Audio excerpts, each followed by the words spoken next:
Olá, olá pessoal, Professor Bucks trabalhando com vocês aí, mais uma questão de Biologia 1. Conteúdo que a gente vai trabalhar agora vai falar sobre o que tem no núcleo, o que tem na sopa do neném. Olha o enunciado ali, ó.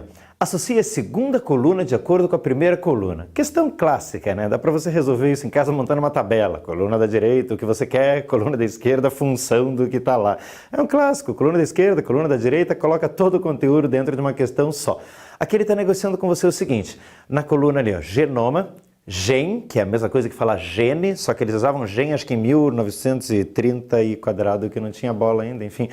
Depois cromossomo, daí haploide e cariótipo. Então vamos dar uma olhada, o que é cada um desses, depois a gente vai numerando ali na coluna da direita, né? Genoma, quando fala de genoma para você, ele está se referindo ao número haploide dos cromossomos de uma célula. Genoma, na verdade, quer dizer o total de cromossomos que você precisa para encontrar todos os genes que vão caracterizar aquela população, aquela espécie. Então por que o conjunto haploide? Porque se você pegar todos os cromossomos que a gente tem, você vai encontrar lá nas células 46 cromossomos, exceto em espermatozoide e óvulo, que daí vão ter a metade, né? Então todas as outras células têm os 46 cromossomos. Pega um desse parzinho de cromossomo, por exemplo aqui, o par 4.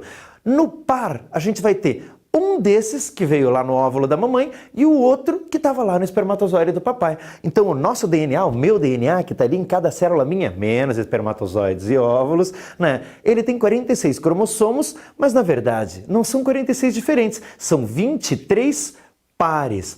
Para cada cromossomozinho que veio ali da sua mãe dentro do óvulo, você tem um correspondente que veio do seu pai. Esses cromossomozinhos aos pares, a gente chama eles de cromossomos homólogos. Homólogos, um veio da sua mãe, o outro veio do seu pai. Às vezes não vem do pai, mas essa parte a gente deixa para lá. Pai é quem cria, conceito importante da genética. Então os pares de cromossomos são os cromossomos homólogos. Então o genoma, você encontra todos os genes necessários para identificar a nossa espécie só nos cromossomos que vêm da sua mãe ou nos que vêm do seu pai. Por isso é o total haploide de uma célula.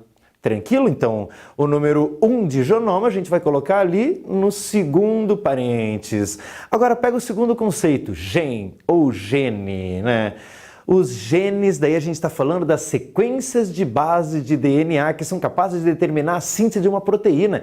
É a informação genética, a informação necessária para montar uma proteína, né? Então, é a informação pura ali, você vai ter ela dentro do DNA, lá enroladinho, na hora da divisão celular, eles estão mais enroladinhos ainda, formando os tais dos cromossomos. Então, a informação do DNA, quando ela vai ser usada, a célula passa essa informação para a molécula de RNA. É uma certa garantia, como se o DNA fosse aquela biblioteca cheia de livros e o RNA é aquela cópia que você faz para não precisar levar o livro da biblioteca. Você tira um xerox, né? Você faz uma copiazinha ali, aí você pode usar essa informação à vontade, que a outra, a original, está preservada. Então o DNA é a informação original, o RNA é simplesmente a cópia do gene, aonde tem a informação que vai ser usada lá para montar a proteína. Então, toda informação do DNA é informação para montar a proteína? Sim, toda informação do DNA é informação para montar a proteína. Então, se quiser antecipar alguma ideia, um erro no DNA, chamado ali de mutação, pode provocar um erro em proteínas, né? Então essa relação tem que estar dentro da tua cabeça. A informação do DNA está associada com a montagem das proteínas, está associada com a ordem dos aminoácidos que vão estar presentes na proteína. Então ali o número 2 para gene, a gente coloca ali no primeiro parênteses de cima para baixo. Agora pega o terceiro tópico, cromossomos. Cromossomos felizes? Os cromossomos são as estruturas responsáveis pela transmissão dos caracteres hereditários. Transmissão dos caracteres hereditários.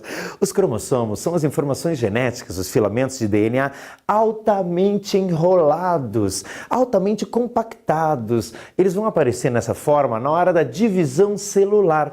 E quando a célula não está em divisão, quando a célula está na intérfase, o DNA DNA está mais esticado do que enrolado. Então, quando a célula entra em divisão, esses filamentos que estão esticados, eles se enrolam formando os cromossomos. Nessa forma, quando o DNA está enrolado, o DNA está inativo, a célula não lê essa informação, não vai produzir proteína durante a divisão.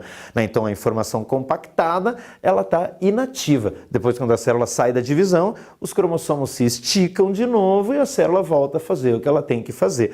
Então, 46 cromossomos em humanos.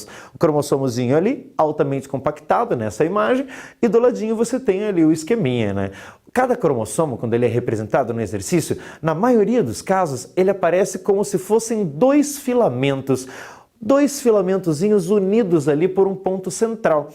Cada metade de um cromossomo a gente vai chamar de cromátides irmãs.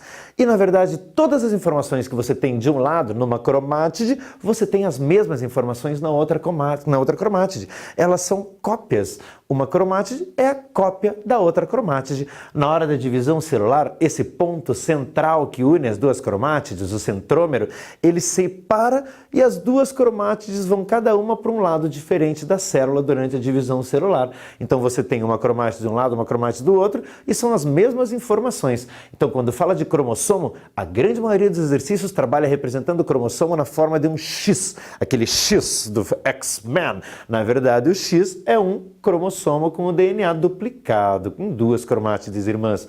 Então, a alternativa que fala de cromossomo, ali o número 3, a gente coloca no quarto parênteses, lá de cima para baixo. Agora vamos para o outro tópico, número 4, ali falando de haploide. A haploide é uma célula que possui a metade dos cromossomos da espécie. Células que têm metade da quantidade de DNA. Por exemplo, as células da nossa pele, as células do fígado, célula de adiposa, de gordura, muscular, elas têm 46 cromossomos em humanos, 46 filamentos de DNA. Agora, se a gente pega espermatozoide, se a gente pega óvulo, os gametas, ou se a gente pega os esporos, no caso de musgo, no caso de samambaia, gametas e esporos lá nos cogumelos também, eles têm a metade da quantidade de DNA. Então, eles são haploides, são produzidos por uma divisão celular especial chamada de meiose. Meiose, quebra o DNA no meio. Então, vamos colocar lá o número 4 de haploide no último parente lá embaixo. Daí já ficou fácil, O número 5 de cariótipo, Quando você fala de cariótipo, você está falando ali do total de cromossomos de uma espécie, separando eles aos pares, de acordo com o tamanho, de acordo com o número de cromossomos. Então, o cariótipo ele é uma ferramenta muito importante dentro da biologia, porque ele ajuda a identificar síndromes, ajuda a identificar se organismos são de uma mesma espécie. Por exemplo, se eu pegar o meu cariótipo, montar os meus cromossomos lá aos pares, eu vou encontrar os 46 cromossomos certinhos, e como eu sou um menino, espero eu vou ter um cromossomo sexual X e um cromossomo sexual Y. Se fosse um cariótipo feminino, eu vou encontrar um cromossomo sexual X e outro cromossomo X. Mulheres têm 2X, homens têm um X e tem um Y. Agora, se eu pegar o cariótipo de um indivíduo com síndrome de Down, eu conto lá um total de 47 cromossomos. E eu consigo observar direitinho aonde que está o cromossomo a mais. A maioria das síndromes de Down, o cromossomo a mais aparece no parzinho 21. Você vai ter lá um cromossomo a mais caracterizando a tal da trissomia do 21 ou síndrome de Down. Então, a resposta certa ali na sequenciazinha fica 2, 1, 5, 3 e 4. Você vai encontrar essa sequência 2, 1, 5, 3 e 4 ali na alternativa C.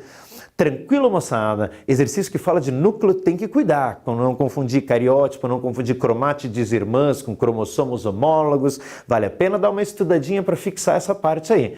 Qualquer dúvida, procure aí que a gente trabalha juntinho. Muito obrigado.